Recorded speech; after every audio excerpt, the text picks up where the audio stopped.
The copyright of this file belongs to the Charlotte Mason Institute, Andra Smith and Danielle Sinceri, and it is for personal use only and may not be republished in any format without written permission from the copyright holders.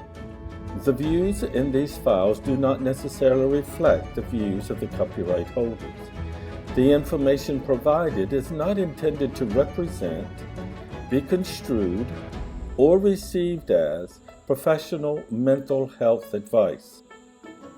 The copyright holders encourage everyone with mental health needs to work closely with a licensed provider that fits those needs.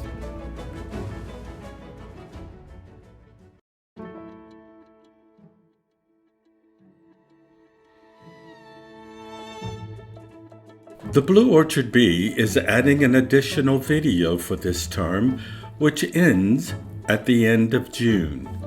Danielle last week interviewed Rae Scarborough, and they enjoyed a conversation about morality. In part 2 of that interview, Rae shares what she thinks about Mason, about her beautiful relationship with her mom, and how she encounters life and challenges now that she is an adult. Let's join their conversation. So how about if you just start by telling us a little bit about yourself and kind of what you're interested in right now, what's kind of bringing you joy? Yeah, so I am Rae. I'm 23. I just turned 23. And I just got married a little bit over a year ago. And I guess like kind of my main interests are like art and history. So I'm looking to go back to school for art history, and like I really love that.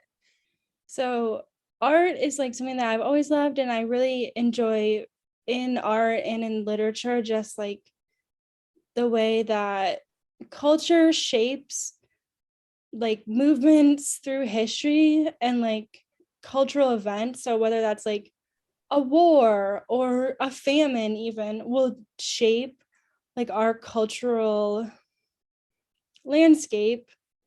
And I'm just like gonna go back and learn about that, like learn about art history, and then looking forwards to maybe working in a museum so like I can educate other people, or working like in a college, some or a library, like some environment like that. But I think for a lot of people, art, especially modern art, feels very inaccessible and like feels very alienating, but it's not, and like you don't need to feel like that. And so I definitely am excited to like help bring that to people and help people love it like as much as I do, like as much as I can.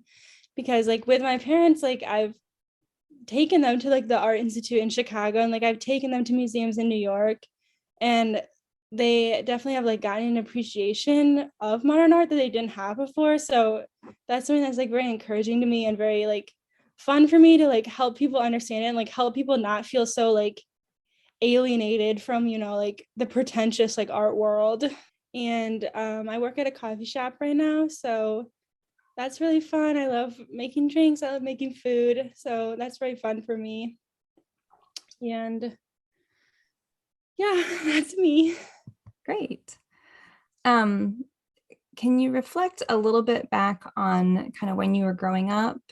And this can be about anything in particular, any kind of settings or interactions that really just kind of stand out in your mind, and think about some of those things that we were talking about that might have caused some friction, just kind of, you know, with the person that you are and how those impacted you.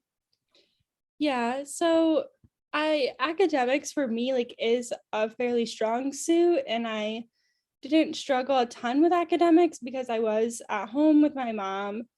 But I think some of the things that I did struggle with were socially kind of like initiating friend groups, like initiating friendships like within groups, and just like reaching out to people. So I've always had like awesome friends, but making that first connection is difficult. And I think that's not something that I've necessarily grown past. Like that's something that's still like certainly a struggle for me. But like being an adult, like being married, I definitely like can ask for help with that. Like, and I ask my spouse to help me with that. I have like outgoing friends who can help me like make that connection. And it doesn't feel like hard. It doesn't feel like I don't feel sad that that's a struggle for me, but it's not necessarily something that I don't struggle with anymore. Right. It's just part of who we are. Yeah. Yeah. So do you feel like that impacted you most like at church, or did you do a co-op, or kind of what kind of setting?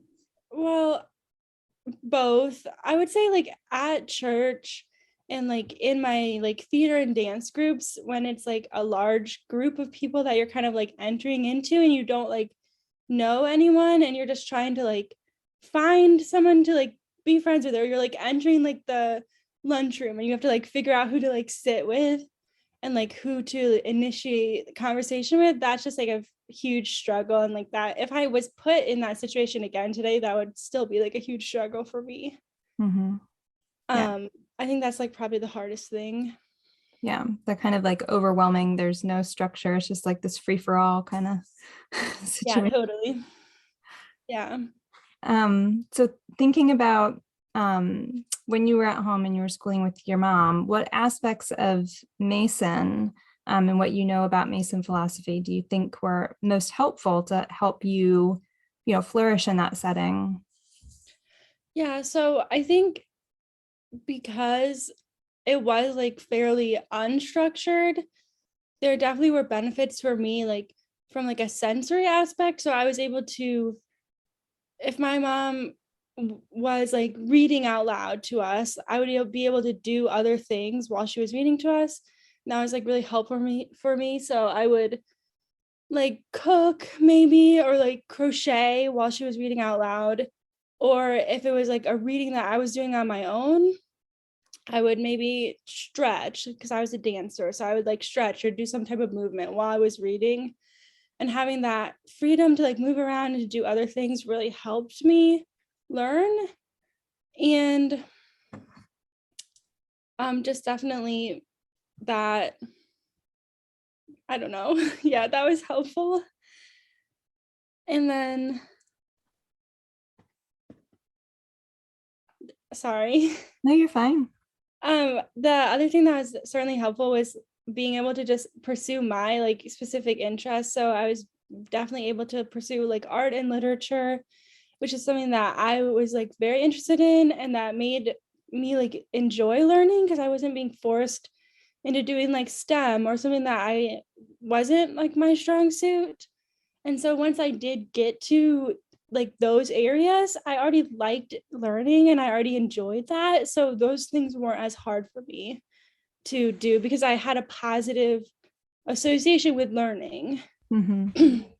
And then I think that one of the most helpful things was just like my mother, like putting trust in me and like treating like me and like my siblings like as like people. I mean, like children like are people.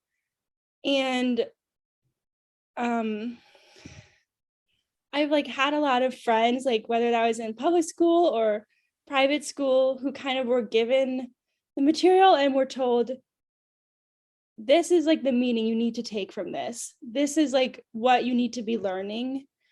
And it's very structured. It's very like systematic. And like I was given the material and taught how to like find meaning from that. And I was like taught how to like pull that out, but I was trusted to like find that out for myself. And today, like my mom and I don't agree on anything. Like we don't agree on a lot of stuff, like politically or like religion wise, but she like respects me and she like respects me at, like as a person to like be a good person and to have good opinions. And like that feels really good. And like that felt really good as like a teenager to like know how to do that and to be able to do that. So glad you joined us today. Next week, Andy and Danielle speak with the conference Neuroatypical Workshop presenters. Join us for this interesting and lively conversation. We'll see you next week.